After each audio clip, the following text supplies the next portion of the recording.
children see him lily white, the baby Jesus born this night. Some children see him lily white, with tresses soft and fair.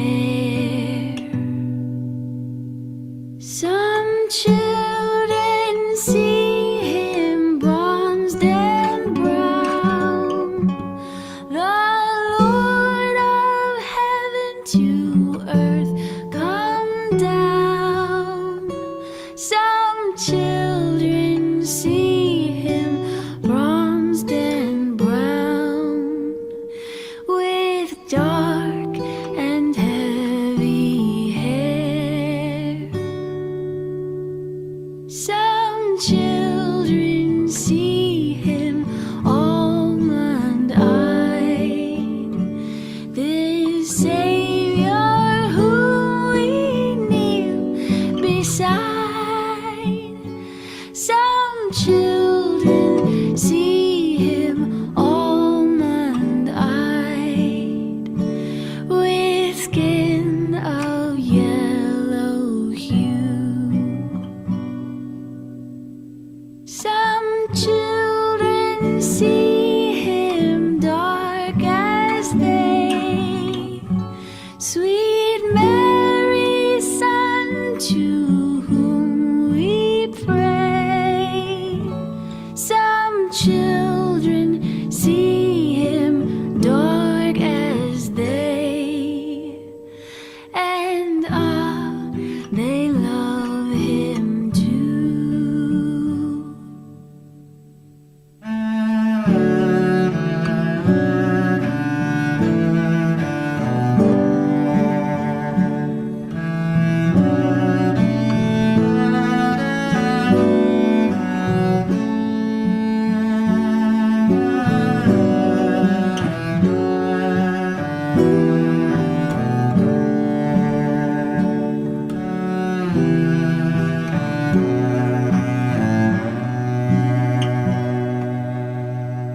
The children in each different place will see the baby Jesus' face,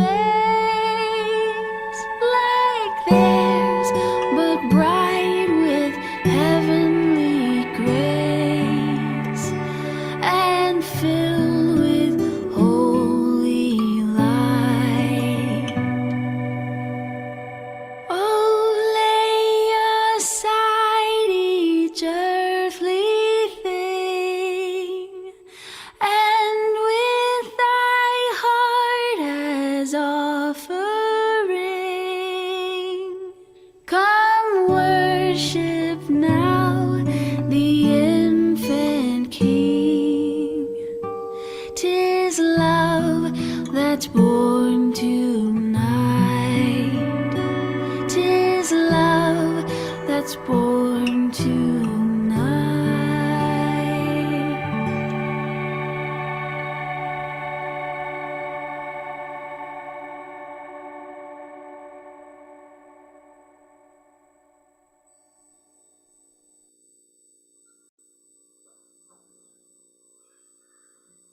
Thank you for this beautiful song and these beautiful images of children. And so today our speaker is our brother Pierre Beauregard, and Pierre has been a volunteer for the past 2 weeks at the COP15 conference, the UN Conference on Biodiversity.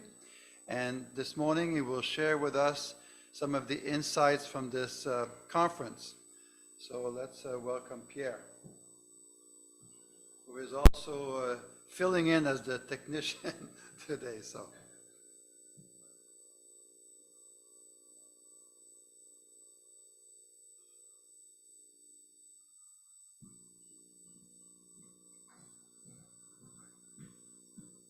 Hello, everyone. So as Serge said, has been for 2 weeks meeting people from 188 nations who are in Montreal. Amazing event. And seeing this song by Sixpence None the Richer, which of course maybe you know, Sixpence None the Richer. Young people, I asked a young person, do you know Sixpence None the Richer? He told me yes. But all of us over 50 probably have no idea who that is. But beautiful song, seeing children from all over the world. Wasn't that beautiful? So the title, as I was at the COP15 focusing on biodiversity, sign down. What is this?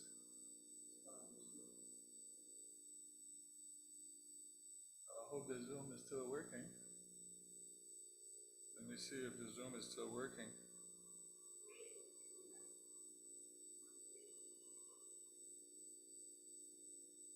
Yeah, the Zoom is still on. Okay. Technics, very important. Yes, so the pain in the heart of Mother Earth. So as we're talking about biodiversity, we're thinking of the whole planet and this incredible home that God created it for us. And so the whole planet is here discussing about the future of our planet. So this image I thought was quite telling. The earth is suffering, and we're trying to emerge a new earth, as is prophesied by so many. A new earth is on its way. Now I have to find my arrow. Okay. So Reverend Moon, who founded the unification movement, passed away in 2012. His widow, his wife, now is leading the effort, and she reignited the International Conference on Unity of Science in the form of the Hyojung International Foundation for the Unity of Science. Anyone interested can go to icjifis.org. And here's a statement from the president. It says, one of the greatest things AJ Hyphus has to offer is a viewpoint of rationale that elevates human consciousness and human attitude towards nature and the Creator, God. Let us all work together as proud caretakers of our planet and create a world in which we can enjoy nature's beauty while enhancing the quality of human life. So elevating consciousness is something that will come through in the efforts of the United Nations right now. As I will share a little more, it's about consciousness, how we are consciousness about the things around us, about one another. And interestingly, Ban Ki-moon, former president of the United Nations, president or chairman?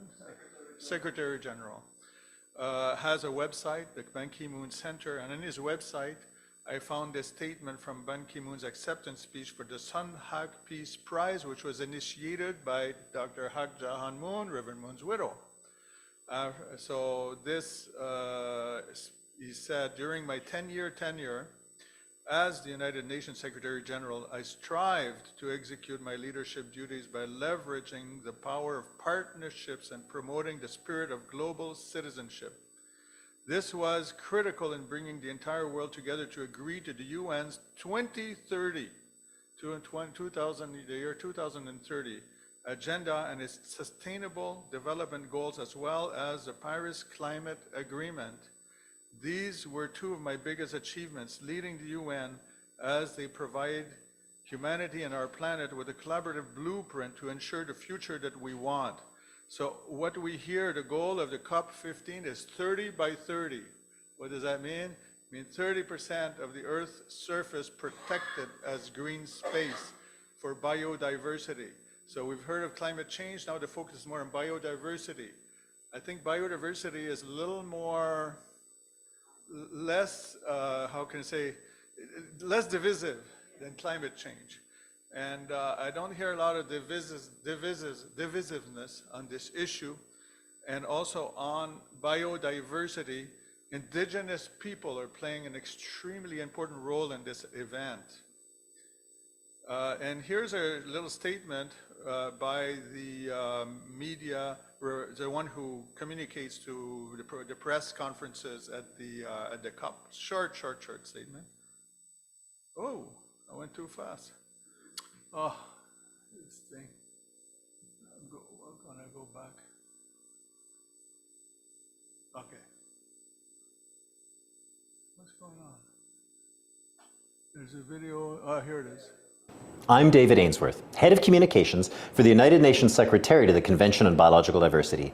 I'm here in Montreal, Canada, and we're about to start the United Nations Biodiversity Conference, COP15.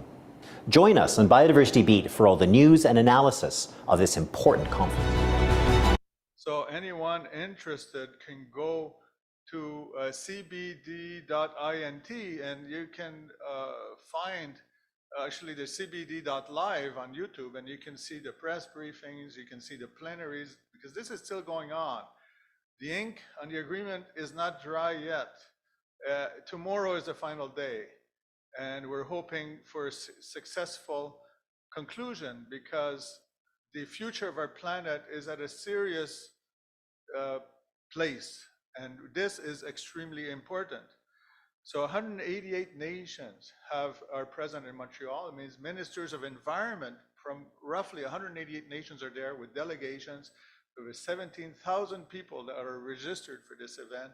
It's a huge event, which was supposed to be in China, but because of COVID, so it's a cooperation between Hanming, China, and Canada, because China had to admit that, well, we can do it in 2020, we can do it in 2021, and we won't be able to do it in 2022.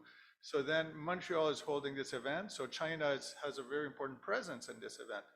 Also, there's many, I attended these are two events I attended, because most of the time I was just a volunteer doing this and that, and I couldn't attend much, but I attended an event with mayors, and of course the Rosemont mayor, François Limoges, where, you know, the Plateau Mont-Royal, and they've done so many things to accommodate nature and more green spaces.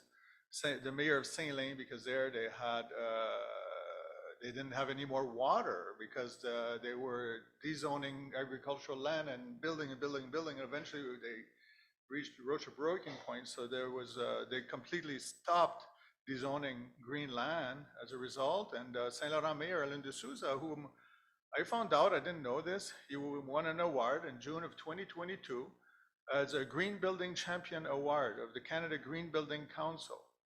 So it's a very prestigious thing. He's highly respected. He's been doing this kind of work for greening, respected environment for over 30 years.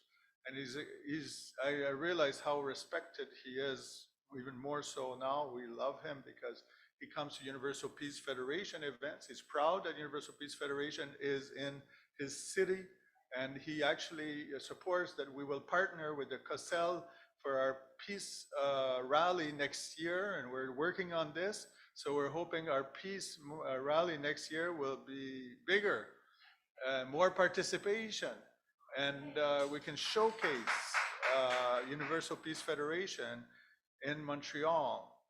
And I attended another event by Indigenous Peoples and Local Communities, IPLC, are very important, and they explained that they're not representatives of, how to say, spokespersons for nature. They are nature.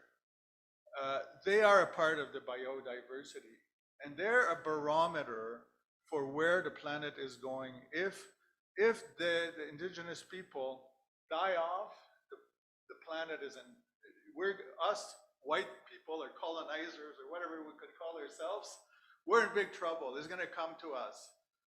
And they're asking for a more important place at the table for negotiations, not just to be heard, to be involved. And not just to be involved until a certain point, to be involved until the end. Especially on biodiversity, I think that it's very important. And I really appreciated meeting them. I even met one Filipino there's Filipino indigenous people from Sagada. She's from Sagada. You know Sagada? I think it's Sagada. I think it's in the mountains anyway. And so we're hoping to go and visit her sometime, me and my wife. So therefore there were people there, indigenous people from, I think the one extreme right was from, I'm not sure exactly, different countries. Peru to the left, the one in the middle, Thailand maybe, something like that. And another thing I came to discover is about faiths. Faiths are playing a role in the United Nations. This is like the vision of Reverend Moon, our true father, that he said we should have an able UN where faiths are playing a role. So there's a multi-advisory council that started in 2010. ACT Alliance started in 2010, I'm sorry. The Multi-Faith Advisory Council started in 2019. You'll see, and next I will show you a little clip. You'll see Gopal Patel. He knows, he told me he knows Jeannie Kagawa of Women's Federation. And I says, well, how come you know her? Well, the United Nations is a small community. We know one another. But unfortunately, the Universal Peace Federation or Women's Federation, etc., are not part of faith per se at COP15. There's a very strict criteria. They have to be connected with the WCC, World Council of Churches, I think, and another, the Lutheran organization. But so here they're saying that the COP will be the first time that a coalition of faith groups spanning almost every single major faith tradition are coming to bring the voice of faith communities to the table.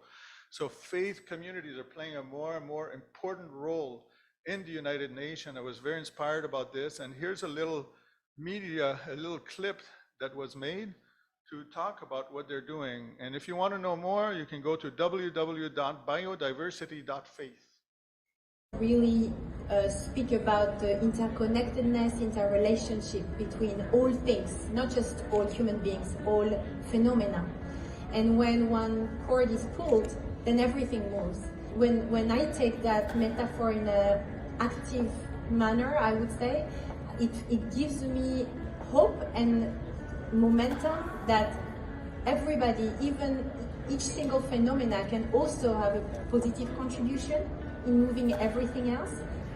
But the overarching message that the faith groups are coming out with is that we want people to recognize the sacredness of the web of life, and that over the last 200 years we've been telling a story, and that story is no longer fit for purpose for the future.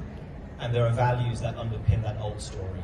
So what we want to see coming out of the negotiations here are a new set of values that underpin a new story for human-nature relationships. So Gopal Patel, I spoke to him, and I told him with Universal Peace Federation, he knows us, told me he knows Jeannie Kagawa. I didn't speak to him much, but that's what I learned. And another faith at the UN is Brahma Kumaris. Brahma Kumaris was founded in India, and they have the Spiritual World University.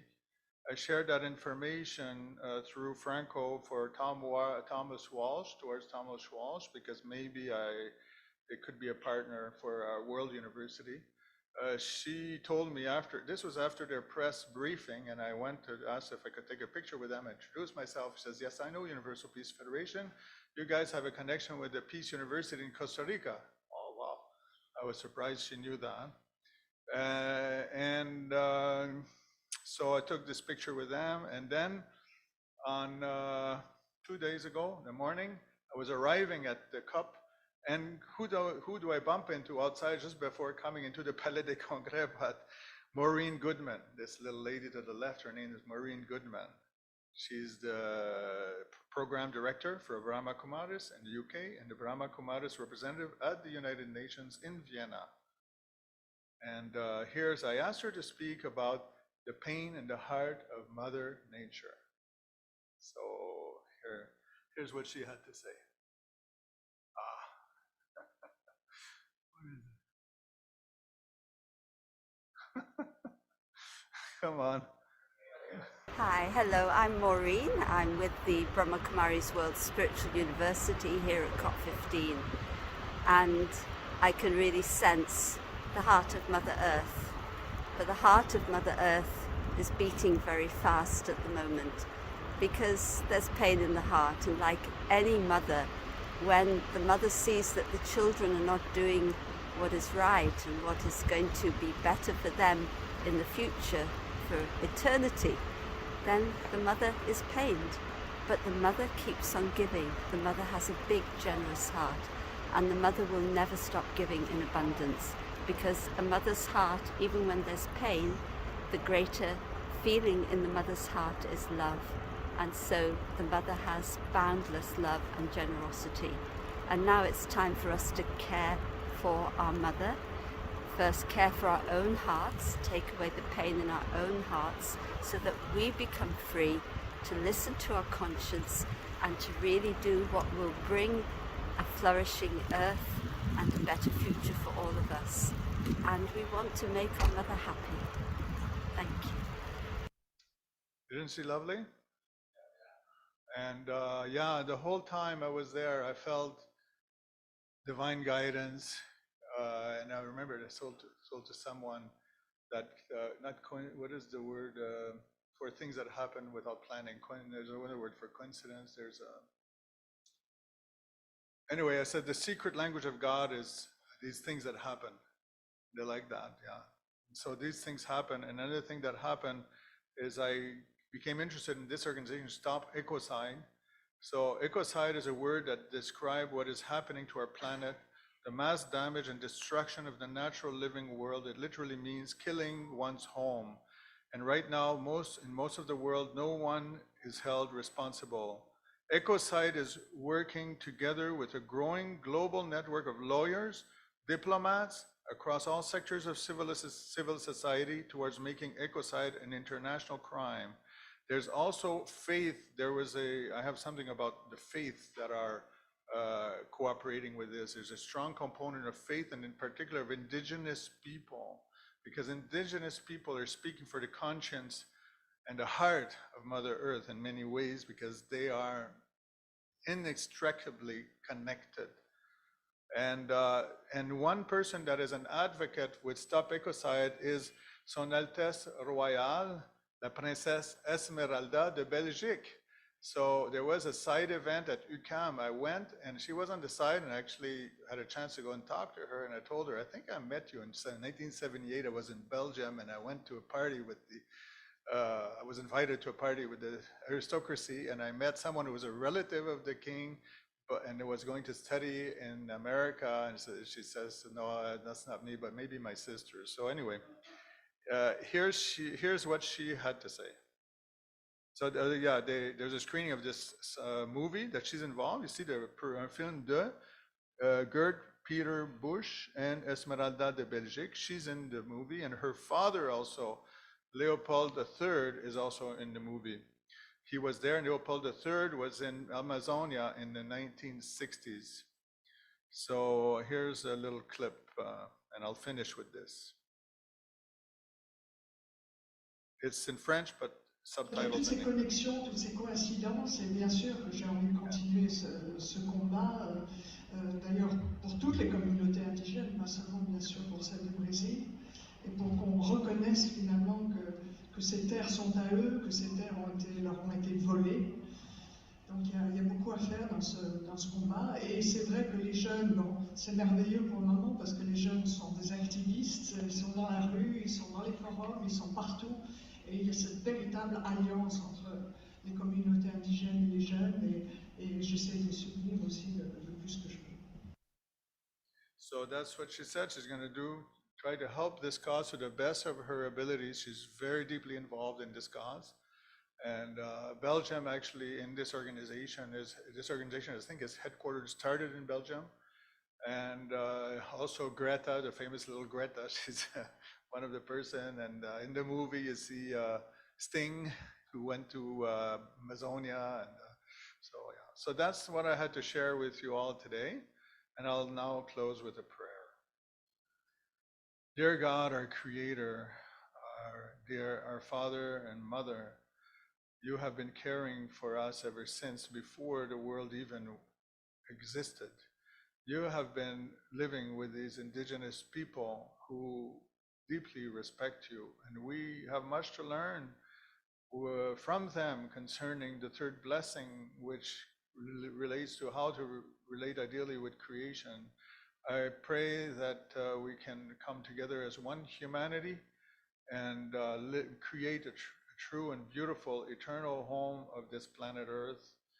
And so I offer this prayer and all of our names here gathered, in my name, Pierre Beauregard, Amila Valdez, a blessed Central family. Amen and adieu.